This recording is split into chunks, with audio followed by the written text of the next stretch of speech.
நமது கலாச்சாரம், நமது பண்பாடு எப்போதும் நம்முடன் நீடித்து இருக்கும்.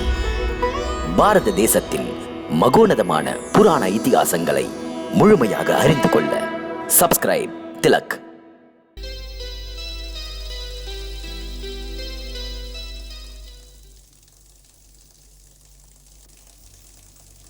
பிரபு, வாருங்கள் பிரபு, அமருங்கள்.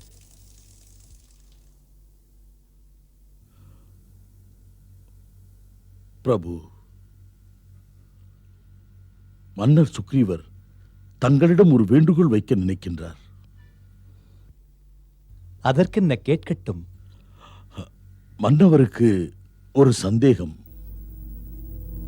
சந்தேகம்தானே? சொல்லுங்கள் நண்பரே, என்ன சந்தேகம்? சந்தேகம் என்று எடுத்துக் கொள்ளாதீர்கள் பிரபு. எனக்கு முழு நம்பிக்கை இருக்கிறது. தாங்கள் தந்த உறுதிமொழி காக்கப்படும் என்று. வாலியையும் கொல்வீர்கள். இருந்தாலும் என் கடமை வாலியுடன் சண்டையிடுவதற்கு செல்லுகையில் அவனுக்குள்ள பலத்தை பற்றி எடுத்துச் சொல்வது. அதை அறிய வேண்டும். பேசலாம் நண்பரே. பிரபு, வாலியின் உடம்பில் நிலம், நீர், கனல், காற்று இந்த 4 தத்துவங்களின் வலிமை இருக்கிறது. பார்க்கடல் கடைந்த சமயத்தில் ஒரு சமயம் அவன் தனியாக மந்திரமலையை கையில் எடுத்து சுழற்றினான். அதனால் கடல் முழுவதும் தெளிந்தது. அவனுக்கு இன்னொரு பலம் உண்டு. யார் அவன் முன்னால் வந்து யுத்தம் செய்ய நிற்கிறார்களோ அவரின் பாதி பலம் இவனுக்கு வந்துவிடும்.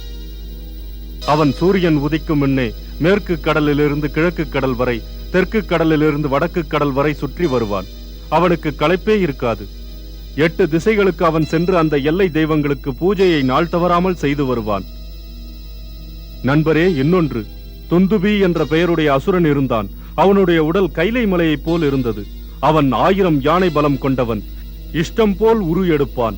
எல்லோரையும் துன்புறுத்துவான். அவன் மிக்க பயங்கரமானவன். துந்துபி தன் பலத்தில் கர்வம் கொண்டு சமுத்திர கரைக்கு போனான்.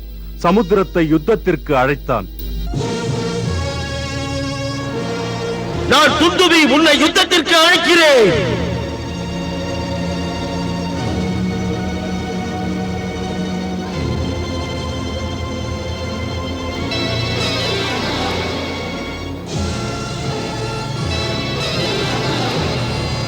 சமுத்திரராஜன் தோன்றினார்.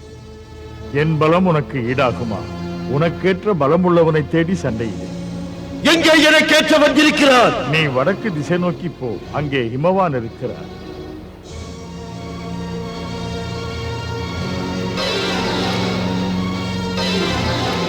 உடனே துந்துபி இமயமலை சென்று ஹிமவானை அழைத்தான். நான் உன்னை யுத்தம் செய்ய அழைக்கிறேன்.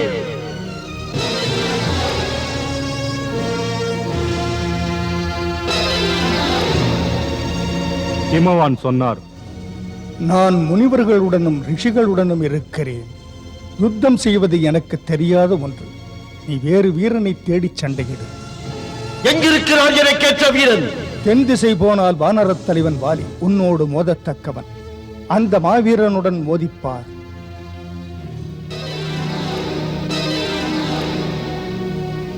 இதை கேட்டு யுத்தம் செய்யும் வெறியில் துந்துபி கிஷ்கிந்தை நகரின் தலைவாசலுக்கு வந்து வாலியை அழைத்தான்.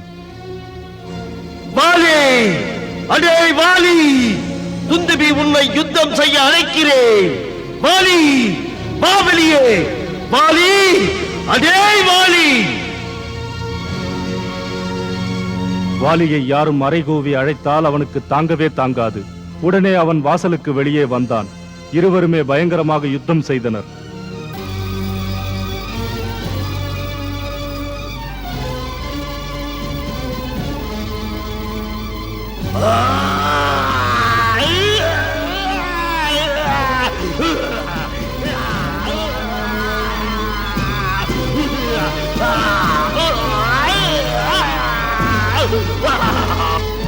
அந்த யுத்தத்தில் வாலி துந்துபியை கொன்றான். அவன் செத்த உடலிலிருந்து ரத்தம் ஆறாக பெருகி கொட்டியது. அவன் கதை முடிந்தது. வாலி அவனுடைய செத்த உடலை 2 கைகளால் தூக்கி எடுத்தான். எடுத்து அவன் சுழற்றி சுழற்றி அதனை ஆகாயத்தில் தூக்கி எறிந்தான். எரியப்பட்ட உடல் 1 யோஜனை தூரம் போய் மண்ணிலே விழுந்தது. விழுந்த அவனது உடல் பெரிய மலையைப் போல் இருந்தது. விழுந்த இடத்திலே ஓங்கி வளர்ந்த நீண்ட மரங்கள் இருந்தன.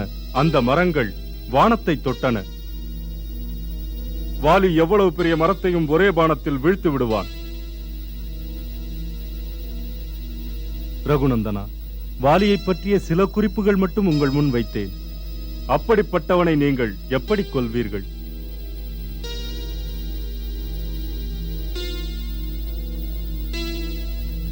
நியாயமான கேள்வி. சுக்ரீவ மன்னரே, தாம் ஓங்கி வளர்ந்த மரத்தை காட்டுங்கள். துந்துபி உடல் விழுந்த இடத்தை காட்டுங்கள். போகலாம் பிரபு, வாருங்கள்.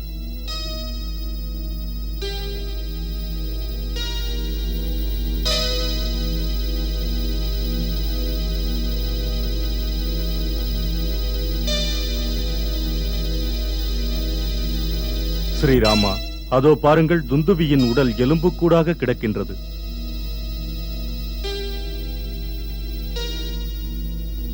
இந்த எலும்புக்கூடா வாலியின் கைகளால் தூக்கி எடுத்து வானத்திலே வீசப்பட்டது. ஆம், வாலியின் இரும்பு கரம் தாக்கியதால் தான் இறந்து விட்டான். அந்த அளவுக்கு வாலியின் கைக்கு வேகம் உண்டு. நீங்கள் அந்த எலும்புக்கூட்டை காலால் எற்றி அத்தனை தூரம் எரிய முடியுமா? முயற்சி செய்கின்றேன். அதோ அந்த 7 ஆச்சா மரங்கள். வாலியின் வலிமைக்கு இன்னொரு எடுத்துக்காட்டு. 7 மரங்களையும் தன் பாணத்தால் துளைத்தெடுத்து கீழே வீழ்த்துவான். அப்படி 7 மரங்களையும் 7 பாணத்தால் அடித்து வீழ்த்துவான். அப்படி நீங்கள் ஒரு பாணத்தால் ஒரு மரத்தையாவது அடித்தால் நம்பிக்கை வரும். சொல்வதற்காக மன்னியுங்கள் பிரபு. வாலியின் உடல் வைரம் போன்றது. அந்த வைரம் பாய்ந்த உடலில் எந்த பானத்தை விடப் போகிறீர்களோ அந்த பானத்தின் சக்தியை அறிந்து கொண்டால் நலமாயிருக்கும். அதுவும் நல்லது. இரண்டையும் முயன்று பார்க்கலாம்.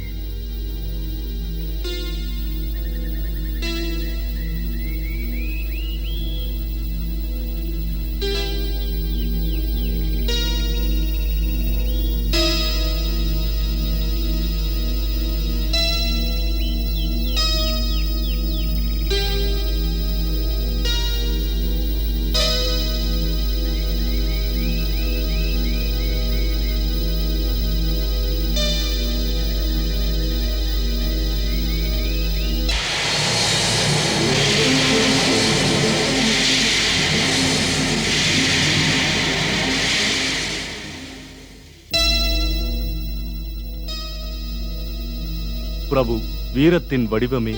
மன்னா, அந்த 7 மரங்களையும் பார்ப்போமா? வாருங்கள் பிரபு.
பிரபுவுக்கு வெற்றி.